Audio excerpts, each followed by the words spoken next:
What if I told you that everything you believed in is a lie? We're used to thinking of ancient Rome as a city of marble, laws, and absolute order. Movies show us legionnaires on every corner, protecting the peace of ordinary citizens. But in reality, life in the empire's capital was much more like modern-day Gotham. It was a metropolis of 1 million people, where real monsters took to the streets as soon as the sun went down. By day, Rome was a center of civilization, trade, and great philosophical debates. At night, it turned into a labyrinth of dark alleys without a single streetlight. Sounds scary, doesn't it? Imagine modern-day New York, where the power suddenly went out completely and the entire police force was disbanded. That's exactly what the capital of the greatest empire looked like every night for centuries. Wealthy people never left their homes after sunset without personal guards. Ordinary citizens had to rely solely on luck and very fast feet. But this couldn't go on for long, because chaos threatened the very foundations of power. So Rome created a system of control that was millennia ahead of its time. And today we'll examine exactly how they solved the problem of crime in the world's first metropolis. The Roman Empire grew at an incredible pace, drawing resources from all over the world and transforming into a true giant. Along with gold, exotic goods, and slaves, hundreds of thousands of new people flocked to the capital every day in search of a better life. Very quickly, the city's population surpassed 1 million people, placing a colossal strain on the entire infrastructure. For the ancient world, this was an absolutely unimaginable, record-breaking, and in some ways even frightening figure. To give you an idea of the scale, London did not reach such demographic figures until the 19th century, nearly 2,000 years later. In those days, no one simply knew how to manage such a vast human mass confined to a relatively small area. Rome became the first metropolis in human history, with all the problems and crises that entailed. The city was literally bursting at the seams from overpopulation, a housing shortage, and endless noise. But here lies the main historical mystery and paradox of this vast ancient settlement. The city was gigantic, noisy, and dangerous. Yet it had no regular state police force as we understand it. The ancient people of that time sincerely believed that protecting your own life and property was your personal responsibility. The Romans relied on their own strength, the help of loyal servants, or the support of influential patrons. In those years, the state dealt exclusively with large-scale tasks: global wars, tax collection, and the construction of monumental roads. Catching petty thieves or settling street fights was considered too trivial a matter to warrant the attention of serious magistrates. To modern people, such logic seems like utter madness, anarchy, and an absolute abdication of responsibility by the authorities. We are accustomed to security being part of the basic package of government services, but in Rome, things were different. Imagine for a moment modern-day Chicago or New York, where the police simply refused to respond to any of your calls.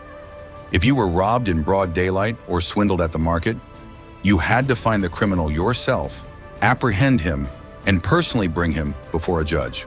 My legs start to ache just thinking about how much I had to run through those dirty alleys chasing criminals. You had to be a detective, a SWAT team member, and a prosecutor all rolled into one to achieve even a shred of justice. At night, these winding alleys turned into the perfect playground for robbers, swindlers, and real-life serial killers. There was no street lighting in Rome, so poor people moved through the city by feel or with tiny torches. The slightest rustle in the darkness could mean mortal danger, and cries for help were usually ignored by indifferent neighbors. The darkness reliably concealed any bloody crimes, and finding real witnesses in this chaos was practically impossible. The situation began to spiral completely out of control when organized street gangs started influencing high-level politics. Ambitious politicians often hired local thugs to intimidate their rivals or forcibly disrupt important public referendums. The streets became a battleground for political showdowns, where clubs and knives were used instead of arguments. The city gradually sank into a state of permanent civil war at the grassroots level. Over time, common thugs became a convenient and very cheap tool of the authorities, and the streets were literally awash in daily violence. Something had to be changed urgently and radically. Otherwise, the great city would simply destroy itself from within in the flames of unrest. The first emperor, Octavian Augustus, realized this in time and decided to act as decisively as possible to save the capital. He understood that without order in the streets, his personal power would always be under threat. Augustus realized that a vast city with a population of millions vitally needed a professional state law enforcement force. But he was a very cautious politician and could not simply call them the police and hand them combat-ready iron swords. Historically, the Romans harbored a deep hatred for the idea of having armed soldiers within the city limits, viewing it as a sign of tyranny. Anyone carrying a weapon in the center of Rome was perceived as an enemy of freedom and an oppressor of the people. So the cunning emperor pulled off a brilliant political maneuver that ultimately worked perfectly and without any unnecessary protests. He officially established a large-scale city fire department, which was also tasked with patrolling the streets at night. Fires were the Romans' greatest fear, so the appearance of such units was met by the public with immense enthusiasm and relief. Under the guise of rescuers, the emperor effectively introduced his own security forces into the city. This new state service was named the Vigils, which literally translates from Latin as the watchman. Initially, it consisted of several thousand strong and disciplined freedmen, organized into specialized militarized cohorts. They lived in barracks, obeyed strict regulations, and received a regular salary from the emperor's personal treasury. These were men who had nothing to lose and who were personally devoted to their new benefactor. Their main official and highly honorable duty was the rapid suppression of fires, which occurred daily in wooden Rome. But during their regular nightly patrols, they inevitably and constantly encountered actual street criminals. Gradually, law enforcement duties began to take precedence over firefighting responsibilities, although the name of the service remained the same. Thus, the ancient firefighters officially became the world's first regular professional night police force. The Vigils walked the dark night streets carrying heavy buckets, sharp axes, and very long, sturdy ropes. At first glance, this sounds like a rather strange and absurd set of tools for combating armed street crime. But in reality, an axe could be used not only to break down burning doors, but also to effectively subdue aggressive nighttime robbers. Heavy buckets and ropes also found their use in apprehending troublemakers. Modern emergency responders also often perform police functions in various dangerous situations. The Romans simply combined these two important professions into a single effective system 2,000 years before our time. They realized that a person who watches for fires can simultaneously ensure that no one breaks the law. This solution saved enormous resources and created an atmosphere of constant government presence in the city. Patrolling the vast city followed a strict and well-thought-out system that closely resembles modern police precincts. All of Rome was logically divided into 14 administrative districts, each of which was now the responsibility of a separate group of vigils. Each group had its own base, its own equipment, and its own area of responsibility, which they knew like the back of their hands. Not a single corner of the city was to remain unmonitored by these night watchmen. They knew every winding street, every dark corner, and every suspicious merchant in their assigned district inside and out. It was classic territorial policing, perfected by the Romans to a truly ideal ancient standard. Modern urban criminologists still consider this system of constant patrolling to be the most reliable and time-tested. The vigils became the emperor's eyes and ears in the poorest and most troubled parts of the city. But here the story gets even more interesting, because the night vigils were only the tip of a massive police iceberg. Roman control over this colossal city was built not only on the brute strength of former slaves wielding axes. The system operated in a much more subtle and complex manner, relying on a profound understanding of the sordid and dark depths of human psychology. The authorities skillfully exploited what has worked flawlessly throughout all historical eras: banal human greed. And the next element of Roman urban security will surprise you greatly. A police force armed with heavy axes is, of course, excellent, but it is simply physically impossible to fully control a city of 1 million people. There were only about 7,000 vigils, which was clearly not enough for all of Rome's endless streets, squares, and markets. Therefore, the ancient authorities decided to actively enlist ordinary citizens themselves to maintain local law and order in residential neighborhoods. It was a strategic decision to win the people over to the side of the law through small privileges. They created a unique system of street micro-magistrates, officially known as vicamagistrates. In essence, these were respected and influential neighborhood elders, chosen from among the most loyal local residents. They were granted certain powers in exchange for information about what was happening within their community. The vicamagistrates served as a link between the common people and the high imperial administration. The vicamagistrates were personally responsible on a daily basis for minor neighborhood disputes, the legality of street vending, and general order on their own street. They never carried heavy weapons and were not professionally trained soldiers or guards. Instead, they knew absolutely every local resident, all their dirty secrets, family quarrels, and daily habits. Not a single suspicious detail in their neighbor's behavior could escape their watchful gaze. If a suspicious stranger suddenly appeared in the neighborhood or some strange problems began, they were the first to find out. Modern concepts of volunteer neighborhood watch groups or neighborhood surveillance programs operate on exactly the same logical principle. The Romans realized that the best defense against crime is when society itself begins to monitor itself. This created an atmosphere in which it became nearly impossible to commit a crime unnoticed. But this was not enough for the Roman authorities. They needed a more rigorous system of total social surveillance. And so they devised a brilliant, though incredibly terrifying, mechanism of state investigation, known as the delator system. Delators were cunning and very dangerous professional informants who officially earned their living by exposing the crimes of others. This was not a secret disgrace. It was a completely legal and highly lucrative activity. If such an informer helped successfully convict a criminal in court, he was legally entitled to a significant portion of the accused person's property. It was an incredibly lucrative and often bloody business that turned ordinary snitching into a prestigious urban profession. Many Romans abandoned their usual occupations to devote their lives to finding dirt on wealthy and careless fellow citizens. The system encouraged betrayal and suspicion at the state level. It sounds gruesome and immoral, but it elegantly solved a massive state problem: the complete lack of professional prosecutors. The state no longer had to spend its money on lengthy investigations into complex financial or convoluted political cases. Greedy and motivated Roman citizens found all the evidence themselves, gathered reliable witnesses, and performed brilliantly in court. The hunt for profit made them work more efficiently than even the most honest investigator. Your neighbor might smile sweetly at you when you met in the morning, only to gleefully write a denunciation against you that very evening for the sake of your country villa. Today, in the world of technology, we call this crowdsourced justice, but the stern Romans simply considered it a normal part of life. Social trust in society was practically non-existent, but the clearance rate for crimes against the state was sky high. Every resident of Rome understood that hundreds of eyes could be watching them at any moment.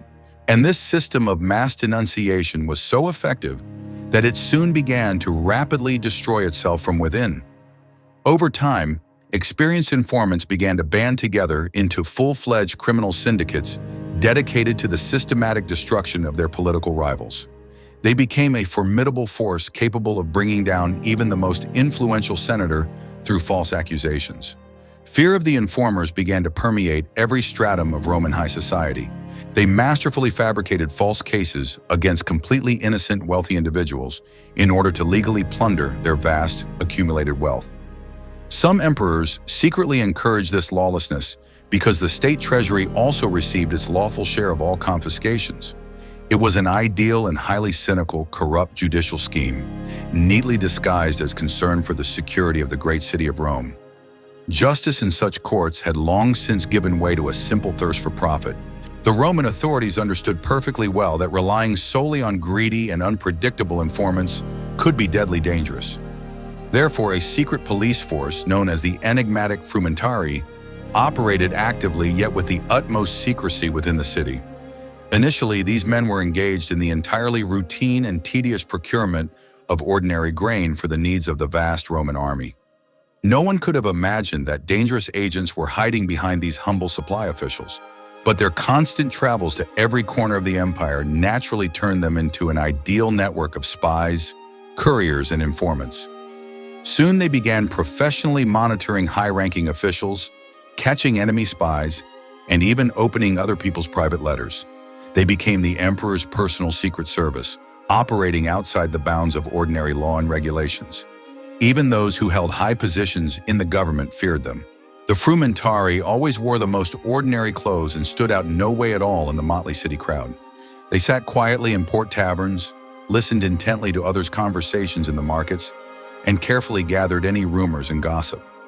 Imagine modern undercover agents who today pose as ordinary food delivery couriers or simple porters. They were everywhere and nowhere at the same time, remaining the invisible guardians of imperial peace. If you spoke too loudly or carelessly against the reigning emperor in a bar, unexpected guests might show up at your home the next day. The methods of gathering secret information have remained fundamentally unchanged over the past 2,000 years. The Romans were the first to realize that information is the most powerful weapon in governing vast masses of people. Covert control worked far more effectively than open threats or displays of force in public squares. Interestingly, this entire massive and complex police security apparatus operated very unevenly throughout the city. The city was strictly divided into invisible social zones with vastly different levels of state care and protection. In some neighborhoods, life was worth a fortune, while in others it was worth absolutely nothing. The system was designed to protect, first and foremost, those who paid taxes and supported the government. The authorities didn't even try to make the entire vast city of Rome equally comfortable and safe for absolutely all categories of residents. Police and intelligence resources were always directed exclusively to where the most important and fabulously wealthy people lived. The poor neighborhoods were left to fend for themselves until something truly large-scale and dangerous began there. And this brings us to the most striking and brutal social contrast of the entire ancient criminal world. Patrols of armed vigilantes made their rounds through the pristine, stately neighborhoods with their marble villas every hour, carefully checking every dark corner. But in the vast capital, there were entire districts where even experienced police patrols tried never to venture without absolute necessity. Their own laws reigned there, and the emperor's authority was merely a formality on paper. It was a veritable urban jungle where only the most cunning, swift, or brutal survived. The Roman police operated on the principle of strictly minimizing any risk to their own small number of officers. If a poor neighborhood was deemed too dangerous, it was simply left to stew in its own criminal juices and problems.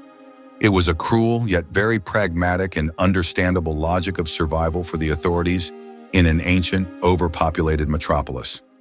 Order was a luxury accessible to far from every resident of the Eternal City.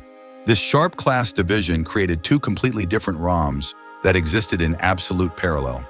In one, people elegantly recited poetry and strolled safely among marble statues under the reliable personal protection of bodyguards. In the other, ordinary people literally fought every evening for their own physical survival and a piece of bread. To understand just how different these two worlds were, we need to take a closer look at them. Let's descend to the very bottom of the great city and examine its true dark side. If you genuinely wanted to get yourself into deadly trouble in ancient Rome, you went straight to the Subura district. It was the most densely populated, incredibly filthy, and criminally active area, located right in the heart of the imperial capital. It was here in a labyrinth of narrow alleys that the cheapest brothels, seedy taverns, and hidden lairs of dangerous gangsters were located. Subura never slept, filling the night with screams, the clang of weapons, and the suspicious whispers of conspirators. The streets here were so crooked, tangled, and narrow that the saving sunlight almost never reached the ground. Even at noon, a damp twilight reigned in the low-lying parts of the district, creating the perfect atmosphere for shady dealings and robberies. The stench of open sewage flowing directly down the cobblestones constantly mingled with the pungent aromas of cheap garlic sauce and sour wine. It was a heavy, suffocating smell of poverty that clung tenaciously to the clothes of anyone who dared to venture here. Patrolling vigils only visited Subura in very large groups, always keeping their heavy axes and clubs at the ready. Sending a lone patrolman into these back alleys was tantamount to an immediate death sentence by a brutal and swift beating. The local, hardened residents, accustomed to a brutal struggle for resources, settled all their internal disputes themselves, often with the help of lightning-fast knife fights. In such places, the emperor's law ended where the first unlit alleyway began. It was a classic, hopeless ghetto that the state had simply physically and socially isolated from decent, civilized society. The authorities understood that it was impossible to establish perfect order here, so they simply tried to keep the chaos from spreading beyond the district's borders. Modern Brazilian favelas, or the slums of megacities, operate under exactly the same unspoken and brutal laws of forced social isolation. The Subura was a state within a state, where the law of the jungle always took precedence over any law written on parchment. The most surprising thing is that the dirty and noisy Subura was located literally in the lowlands, right beneath the elite and majestic Roman hills. It was a perfect visual metaphor for the structure of the ancient world. The poor were literally wallowing in the stinking mud below, while the elite towered above them. Houses in the lowlands were built en masse from the cheapest wood, straw, and fragile, poorly fired clay bricks. Homeowners skimped on everything, trying to squeeze the maximum profit out of every square centimeter of this expensive land. These massive multi-story residential blocks, called insulae, were constantly burning due to careless handling of fire and regularly collapsing. The walls creaked under their own weight, bearing dozens of families beneath them who simply had nowhere else to go. The life of an ordinary working person or small artisan in this god-forsaken district was worth practically nothing. Death here was a common occurrence, and a collapsed house was merely a temporary inconvenience for the wealthy landowner. Now let's imagine climbing just a few hundred meters up a steep, verdant slope. We immediately find ourselves on the exclusive Palatine Hill, where powerful senators, wealthy merchants, and the great emperors themselves once lived. Here the air seemed cleaner, the sky closer, and every stone a reminder of unparalleled grandeur and boundless wealth. All the streets on the hill were incredibly wide, perfectly clean, and neatly paved with expensive white stone that glistened in the sun. Even late at night, oil lamps and safe torches on iron stands always burned brightly around the huge, luxurious private villas. The contrast between the upper and lower cities was so stark and shocking that it felt as if you had suddenly been transported to a completely different planet.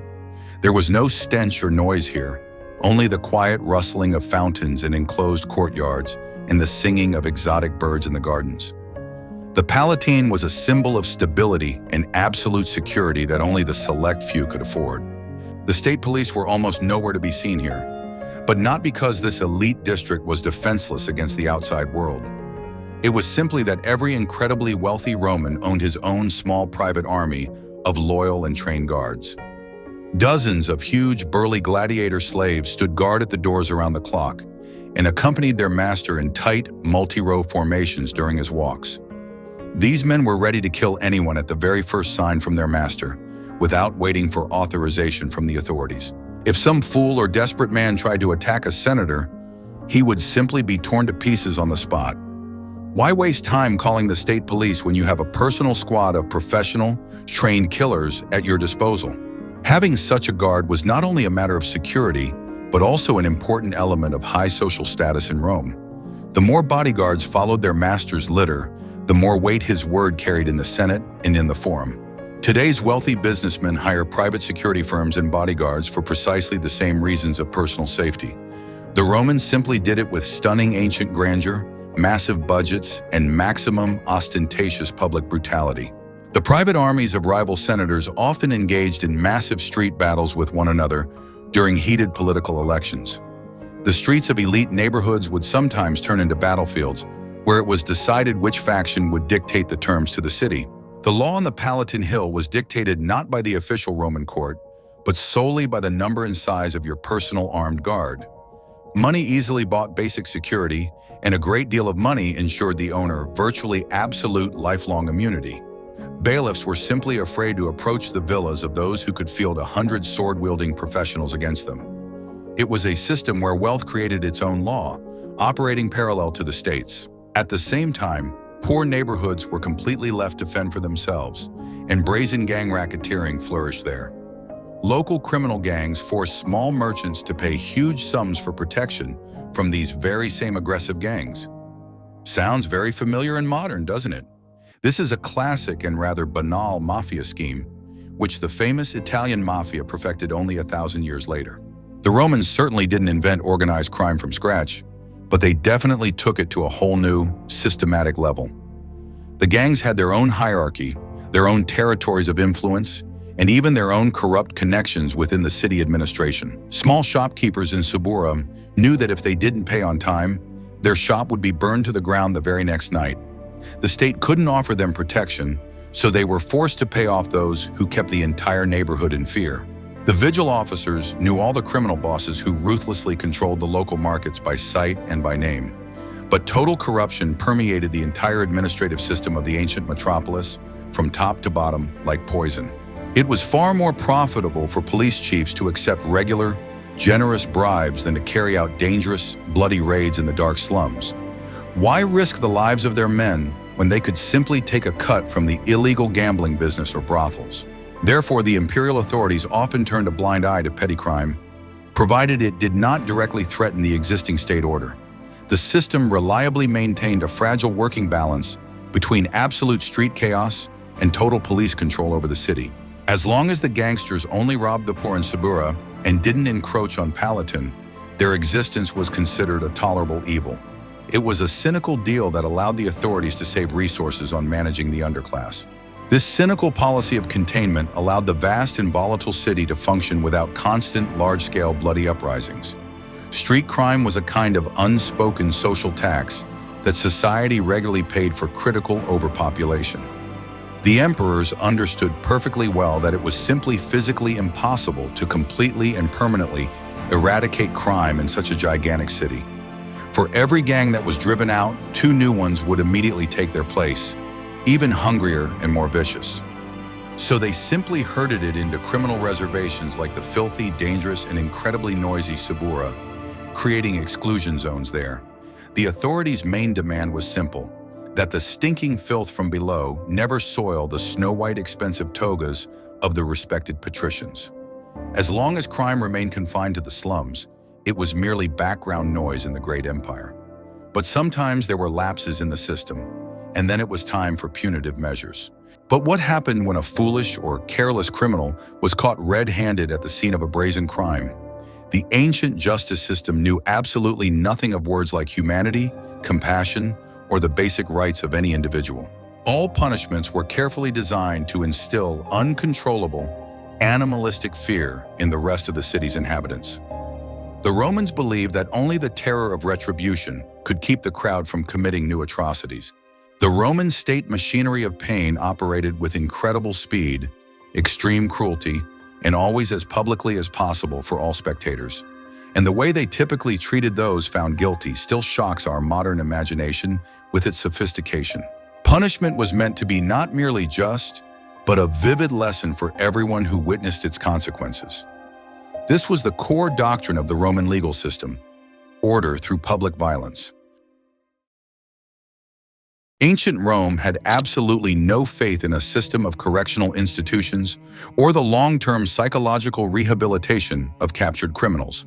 The classical prison, as we understand it today, was used there only for the very brief, temporary detention of people awaiting trial. No one in their right mind was going to feed and clothe a criminal for years at the expense of the precious imperial treasury. Prison was considered a place of waiting, not a place for the rehabilitation of a person who had made a mistake. If the court found you guilty, physical punishment followed immediately and was as painful and humiliating as possible for the convicted person. The modern concept of lenient, humane justice would have seemed to the stern Romans an incredibly foolish and dangerous weakness leading to ruin. They believed that a criminal should suffer exactly as much as his victim had suffered, and perhaps even several times more. For a Roman, mercy toward a lawbreaker was tantamount to injustice toward an honest citizen. Petty pickpockets were usually flogged very publicly and deliberately cruelly in the nearest square, so that all the neighbors could witness the process. And this was far from a light disciplinary flogging, but a real brutal beating with special whips until deep, bloody wounds appeared. If a foolish thief was caught by the guards a second time, they could permanently chop off the hand of his working right arm right in front of the crowd. The man was deprived not only of the ability to steal, but also of the ability to work fully, becoming a living reminder of the law. The state's logic was terrifyingly simple and clear to anyone. If a person has no hand, he will have nothing left with which to steal another's property.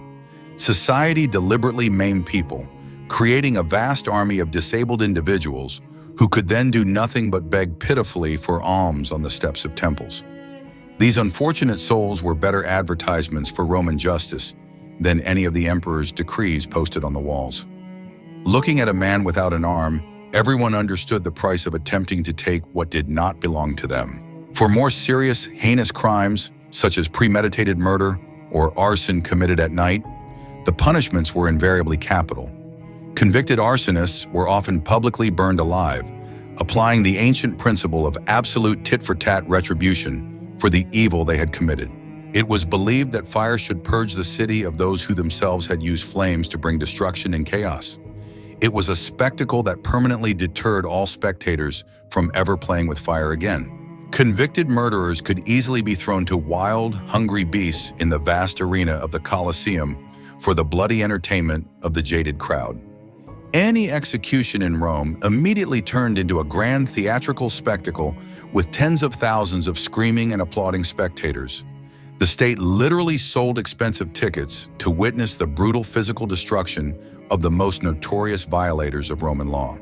The criminal's death became part of the entertainment, uniting citizens in an act of collective condemnation. Sounds crazy and savage, doesn't it? But for the harsh ancient world, this was by no means just a bloody sport or the perversion of a few individuals. It was the most powerful and effective tool of mass psychological intimidation for a vast and unmanageable city of millions. When every poor person saw with their own eyes how a criminal's flesh was torn apart by lions, they thought 1,000 times before committing a theft. Animal intimidation worked far better than thousands of armed patrols on the dark, winding streets of Subura. For crimes against the state itself or treason, the most terrible and shameful punishment was applied: prolonged crucifixion. This incredibly agonizing public execution was specifically designed so that the condemned person would suffer for as long as possible. The broken and battered body was deliberately left hanging on a wooden cross along the main roads for several long, sweltering days. Passers-by could hear the dying man's moans and witness his slow agony under the scorching sun. It was a living, moaning billboard, loudly proclaiming that the imperial power would never tolerate rebels and traitors. This is precisely why any large-scale slave uprisings were always suppressed with such demonstrative and extreme historical cruelty. The authorities wanted the memory of the punishment to be passed down from generation to generation as a warning. The thousands of crosses along the Appian Way were the most vivid textbook on Roman public law. Wealthy and influential citizens, unlike the powerless commoners, were always judged by entirely different, more lenient and respectful rules. A respected senator or a wealthy equestrian would never have been thrown into a filthy arena to face hungry bears for the amusement of a roaring crowd. They were usually politely offered a very comfortable alternative: voluntary exile from Rome with partial confiscation of their accumulated wealth. Exile was considered a severe loss of status, but it still allowed the person to keep their life and some of their wealth. If a wealthy person's crime was purely political, they were nobly permitted to end their life with dignity and in quiet, surrounded by their family. Justice in ancient Rome was truly blind only to those who had absolutely no money or connections. For the elite, there were lawyers, bribes, and the opportunity to strike a deal with the judges before the trial began. Equality before the law in those days was a utopian dream that had nothing to do with reality. Trials of influential, wealthy individuals more closely resembled expensive theatrical performances by the most famous and talented actors. Lawyers hired for enormous sums of money would dramatically tear at their clothes, bring in the defendant's weeping children, and loudly appeal for mercy. As we study this paradoxical and frightening system, we suddenly begin to understand something incredibly important about our own modern times. It turns out that Rome's brutal methods of solving social problems have not remained in the distant and forever forgotten ancient past. Today, we are debating exactly the same fundamental ideas, fiercely arguing about the limits of security in our massive metropolises. The problems of overpopulation, control, and crime remain relevant despite all technological advances. Take a look at the heated political debates today regarding the role of the police in the United States or in European countries. You will be incredibly surprised at how much the arguments on both sides still resemble what happened in ancient Rome thousands of years ago. Questions about how to maintain order while preserving freedom have no simple or straightforward answers. Let's jump from ancient times straight to the present day and examine these startling historical parallels. Today in the US, there are incredibly heated public debates about exactly how the police should operate. Some politicians are demanding an immediate increase in funding and a significant ramp-up of armed patrols on city streets. Other activists are chanting slogans calling for the police to be completely disbanded or at least drastically downsized. It sounds like a radically new and very modern political agenda, doesn't it? In fact, the great city of Rome went through exactly the same kind of massive social crises 1,000 years ago. When the Romans first created the vigils, they wisely combined the functions of firefighting and law enforcement. Today, activists in the US are actively proposing to transfer some police calls to social workers and regular medical personnel. They rightly believe that heavily armed cops should not respond to calls involving simple psychological crises. The Romans originally entrusted patrol duties to firefighters to slightly reduce the overall level of aggression on the streets at night. Both of these systems strive to strike a delicate balance between brute force and social assistance for their citizens. Rome's age-old problem of uneven policing hasn't gone away in our advanced 21st century either. In the wealthy green suburbs of American cities, the level of actual safety is always several times higher than average. The police respond almost instantly there, and the streets are well lit and equipped with smart surveillance cameras. In poor neighborhoods, police patrols appear much less frequently, and they are inherently much more aggressive. The geography of street safety in modern New York is eerily similar to the ancient division between the Suburra and the wealthy Palatine. Private security firms are currently experiencing an incredible commercial boom across developed nations. Tech billionaires are hiring former military special forces operatives to patrol their gated elite communities around the clock. This is a direct historical parallel to the Roman system of personal armed gladiators protecting wealthy senators. When the state law enforcement system fails, people with deep pockets simply buy themselves a separate set of laws. Rome long ago proved that the privatization of security always leads to a catastrophic rise in social inequality. The use of secret informants and paid informers in modern criminal investigations follows ancient patterns. U.S. police routinely offer criminals favorable deals in exchange for valuable information about cartels. This is a thoroughly modern version of the Roman delators, who happily turned in their rivals for their own financial gain. The system still relies heavily on human vices to solve the most complex systemic crimes. Only modern surveillance technologies change, while the underlying sordid human psychology remains absolutely unchanged. Roman night watchmen very often used excessive physical force simply because no one was controlling them. The problem of modern police brutality today has the same deep systemic roots of absolute impunity. When the government fully delegates a monopoly on violence to someone, it always risks losing control over it. In ancient times, poor people were beaten with axes. Today, the police use rubber batons and powerful stun guns. The essence of police abuse of power remains the same, despite the development of human rights institutions around the world. However, Rome's most important lesson lies in understanding the nature of mass urban street crime itself. Even the most brutal punishments and gruesome public executions failed to make the ancient city safe. Today, the United States has the highest per capita incarceration rate in the world. But lengthy prison sentences do nothing to solve the problem of street crime in the most disadvantaged neighborhoods. A primal fear of punishment only works when a person truly has something to lose in life. The Roman imperial model of police control was aimed exclusively at protecting the elite and the state itself. Ordinary working people were merely expendable resources that had to be kept in strict order. Contemporary critics of the American justice system boldly assert exactly the same thing about our present day. They openly state that the system protects capital while completely ignoring the real problems of poor, marginalized communities. Human history does not merely repeat itself in a banal way. It literally goes around in the same vicious circle. We look down on Roman methods and think with great relief about how barbaric they were. We sincerely condemn public floggings, bloody gladiatorial combat, and gruesome mass executions. Yet at the same time, we continue to build megacities that are gravely afflicted by the very same social ills. We are still naively trying to solve the problem of widespread poverty with armed patrols on the streets. The ancient Romans would be very surprised at how incredibly little progress we have made. They would look with interest at our shiny police cars, digital radios, and body cameras. Then they would look at the alarming crime rates in some areas of modern developed megacities. And most likely, they would simply smile ironically at our incredibly naive confidence in progress.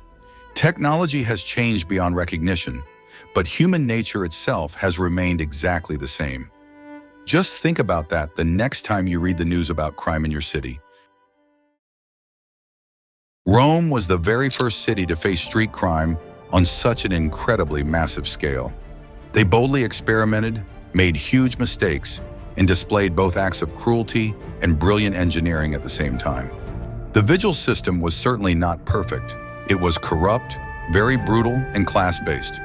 But it worked well enough to keep the world's greatest empire from collapsing from within. For this, we owe the ancient Romans a debt of gratitude, as they laid the foundation for urban public safety once and for all. By carefully studying their ancient mistakes, we can much better understand our own complex modern problems. True urban safety does not begin with the number of armed guards at every dark intersection of a metropolis. It begins only where ordinary people no longer need to break the law to survive. The police can effectively put out the fires of street violence, but they are completely incapable of eliminating their root cause. This is the most important historical lesson that the great Rome never learned throughout its long history. Perhaps someday we will finally be able to build a city where basic safety is accessible to absolutely everyone. Until then, we will all have to balance daily between fragile order and encroaching street chaos. Thank you for watching this video to the end, and never forget to boldly question established facts. Like this video if you enjoyed our little journey through the dark alleys of the ancient capital. See you in the next episode, where we'll once again turn familiar history upside down.